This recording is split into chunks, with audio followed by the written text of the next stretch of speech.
My name is Ryan, and some would say that I'm good at designing things, building things, putting things together. To those of you that think that I have no idea what you're talking about, please rethink that. To see if they're right and to see if I learned anything about engineering at UCLA, I'm gonna fix my mom's broken car window with my 3D printer and whatever else is back there. All right, roll the film.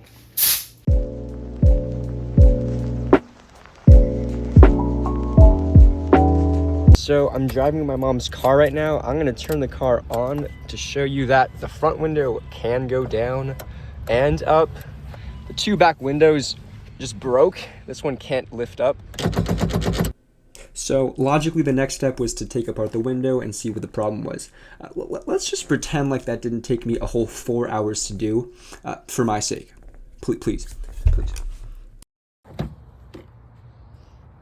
Okay, the speaker's taken off, the speaker base plate's still here, but notice how I can see myself in the reflection there?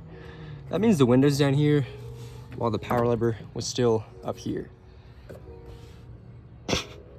So that lever arm there, there's a ball joint, it's touching the window right now. Let's try to lift the window up to put the lever arm below it. So you guys have probably heard of power windows. You guys have probably seen manual roller windows. Have you guys heard of sticking your hand under a heavy piece of thin glass and pushing it up manually? Because you can do that too and get gook all over yourself and maybe chop your fingers off, whatever floats your boat. So a few months ago, the original piece, that is the window crank roller here, this white thing, that's what goes into the power lever arm. That broke. It was some old plastic. Yeah, it just didn't hold that ball joint that I showed you from earlier. It doesn't hold it anymore. So I gave my dad this piece. Hopefully I don't crush my fingers. I can take this out. You might, yeah, there you go. So that's what it looks like now. You can see it got completely flattened. It's supposed to have this opening here so that it can pop onto the ball joint. This is what it's supposed to look like. I have another one for you. So you can pop on the window roller and it sounds pretty good, but you can see it has a lot of wiggle room, a lot of play. It can go in really all directions. Also, yeah, that cracked as soon as I put it on. So the opening came off, which means, as it's trying to move up and down, the arm just peels away from it and kind of just shears off. So I'm gonna temporarily try to fix this with the same exact part, but it's a bit tight to put on right now. The opening's too tight. So 1 sec, let me get my soundboard. Sweet. All right, I greased the part up, I popped it in, and did it crack? Yeah, but it works for now, so, And yeah, this is what the mechanism is supposed to look like. This is not what the mechanism is supposed to look like. For some reason, the world's trying to test me right now. It's trying to put me down, but I'll tell you what, world, I'll come right back. Don't try me. All right, I just got out of the shower. It's 4 p.m. and I haven't done a single thing today. So let me try changing that really quick. Anyway, it's basically just the socket in the ball and socket joint. This through hole has concavity to it. So it's like this, so that it snugly fits over the ball joint and does not come off. The initial diameter of the socket's opening is smaller than the diameter of the ball joint. Pretend the fist is my ball joint. There's two important features. There's the absolute diameter. That's going to determine how wide the socket's concavity is. There's also the height of the ball joint. That's going to determine how tall the socket needs to be. So the roller has an opening that extends above the socket section. It's in conic shape. The opening has to sweep out a wide enough area for it to even come close to the ball joint. Okay, sometimes I'll use Legos to explain why things work. I'm going to explain why the roller needs to be round in order to move the run channel. It moves only up and down because there's two walls here, and the walls are Nintendo DS game covers. I jammed a Lego piece that pretty much looks like this. It's so the lever arm can rotate around. It's in that square, and I also poked a hole in it so that I could put this lever arm in. When a socket goes on a ball joint, it can't rotate on the ball joint, or else that would not be a good joint. So to create that with Lego, I used a 1x1 block here with a circular rod and taped it so it's rigidly connected. Lego enthusiasts, I know you're supposed to use the plus sign piece, but I don't have a plus sign rod on me, and I don't have a beam with a plus sign hole, so you're just gonna have to live with that. It's on the square roller side. Watch how it can't move. It is stuck. It'll only move if you kind of move the walls away. That's not window motion. Go to the round side. See how easy it is? Please refer to my greatest drawing ever here, you have the socket, and you have the ball joint that it pops onto. You can't really go wrong with the dimensions of the socket, but where you can go wrong is the tightness of the opening. Clearly, I went way too tight. And what that means is when you force on the roller, the socket starts to widen out and it won't stay on anymore. Your window falls down, it goes boom, and your mom starts to hate you. Okay, it wasn't that harsh, but she did say, fix the damn window. Why did we spend all this money to get you into UCLA? Which, it's a fair question, you know, you gotta be in an inquisitive mind, so props to her. What else did Pass Ryan do? Well, he printed on 20% infill for a functional part. 20% infill is fine for parts that sit around on your desk and are art pieces, but if it's a functional part that carries load, it needs to be at least 60% infill, maybe even completely solid. Pass Ryan also decided to print with PLA, which is not the best choice for probably 2 reasons. Out of the common filaments, PLA and ABS are probably the most brittle. They can't move if you try moving them that much, like they just break immediately.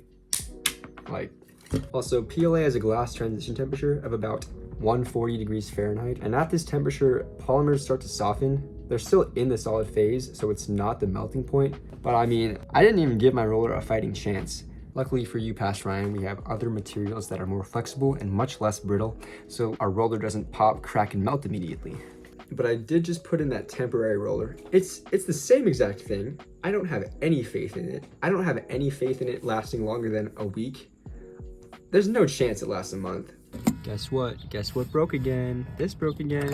It's only been 4 days. It's only been 4 days. Before I buy $70 worth of new filaments and update the design, I want to see if the car manufacturer still makes this part. It's from 2004. It's a 2004 Montero Sport. I bet you haven't heard of this car before. No one has. Huh, I'm actually kind of shocked. Shout out to Mitsubishi for still existing. Yeah, there it is right there. It looks like you have to buy the entire window arm and motor if you want just the tiny plastic roller, which kind of sucks, but hey, it is Mitsubishi we're dealing with, who tries their absolute worst. You know, $46 is not that bad, all things considered.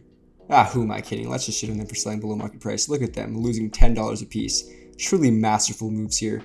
Maybe you should have made a better car to begin with. You know, I could just buy this part and take no more than 5 minutes to install it, get the window fixed, and get my mom off my back. Or I can redesign my part, print it 30 more times, troubleshoot it 5 more times, and turn a 5-minute fix-it job into a 1-week-long fix-it job. Because I'm an engineer, and that's what engineers do.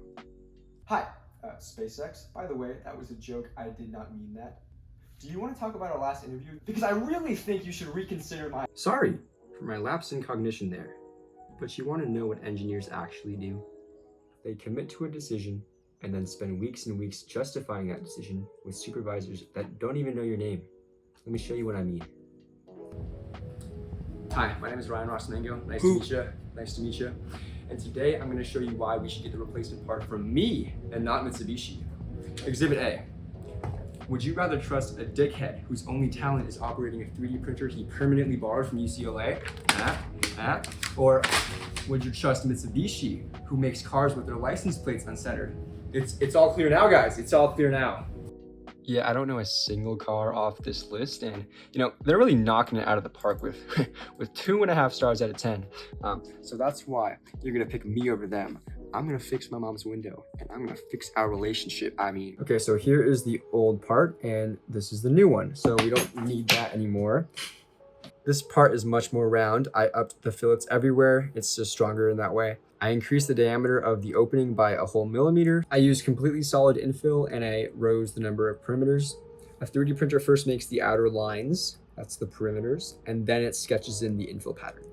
In this scenario, more material just means more pushback against a force that's trying to flatten it. Lastly, I used PETG instead of PLA. PETG is much more flexible and can withstand higher temperatures without softening. All right, let's go test these out, yeah? So I put the new rollers in. They went in without cracking this time, so that's a plus. And the window actually moved well, but the window broke again after about a week. So you guys, apparently, I made another mistake. Did you guys know sockets are supposed to rotate? Because apparently that was lost on me. Sorry, Professor Hopkins. Maybe I should have paid more attention, but I have a ball and socket joint right here. It's the tripod I used to film everything with this summer. I'm putting it on camera now because I need to fix whatever I said when I was playing with Legos earlier. A ball joint has 3 rotations. It allows for axial rotation, rotation along the x-axis, and rotation on the y-axis. You can't yank it out. You can't push it to the side either. There's no translations allowed. I just don't know why I thought I needed to make the socket so tight to the point that it just can't rotate easily, it can't move. You need full arm strength to even move it just a tiny bit. I think it's because I wanted the window to have such a tough time forcing itself out of the socket, but I mean, that's gonna happen anyways. It's a heavy window, it's got a lot of inertia. It will force itself out if it wants to. All right, notice how the lever arm is already tilting away from the socket. The tight socket wants to keep the ball joint as close as possible because there's no room for it to go anywhere else. The arm will easily deform the plastic socket and force itself out. That is why the socket needs to be loose, to allow the window to position itself wherever it wants to within the socket walls. So yeah, let's go loosen up my sockets. I lubed up the socket, as one does. The socket rotates now, as the socket does. And there you go. In the end, the window finally worked out. And after all of these rollers, I can finally say, Mitsubishi, from the bottom of my heart, suck it easy. And so long, UCLA. And Mom, I can fix things.